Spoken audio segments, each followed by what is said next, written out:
కుల్లా చెప్తున్నా, రాసుకో ఇది, రేపు చూడు ఏమవుతుందో, వర్క్ ఏమవుతుందో, మరి దీని మీద చర్య ఉంటుందా లేదా, అసలు ఈ దేశంలో ఎవడన్నా బతుకున్నాడా ఇంకా ఏజెన్సీలు తెలియదు మాకు కూడా.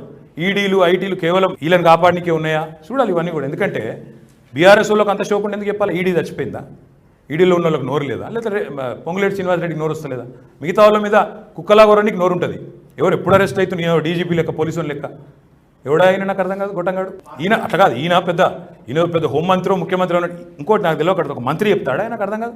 ఎవరు ఎప్పుడు అరెస్ట్ అవుతారు? అలా ఆయన ఏం మంత్రి, అదేం సర్కస్ అది. అందుకే నేను ఏమంటున్నా అంటే ఈ గొట్టంగాలకు భయపట్టుడు ఎవడు లేడు. పక్కాగా వీళ్ళ అక్రమ సంబంధం. ఈయన పోయి కోహినూరు హోటల్లో కాలు పట్టుకున్నది, తర్వాత ఏమేమి ఇంకా చెప్పమంటావా? ఒకటే రోజు మొత్తం అన్ని పటాకులు కాలమంటే చెప్తా. ఇంకా ఏమేమి జరగబోతుందో కూడా చెప్తాను. రాయదుర్గంలో 84 ఎకరాలు, IVRCL కంపెనీ వివరాలు, ఒక్కొక్కటిగా వీళ్ళ బట్టలన్నీ నిప్పి నగ్నంగా నిలబెట్టే బాధ్యత మా పార్టీ. అవన్నీ కూడా చెప్తాయి. అన్ని పటాకులు ఒకరోజు కలిస్తే మీకు కూడా దీపావళి అయిపోతుంది ఒకటే రోజు. Thank you.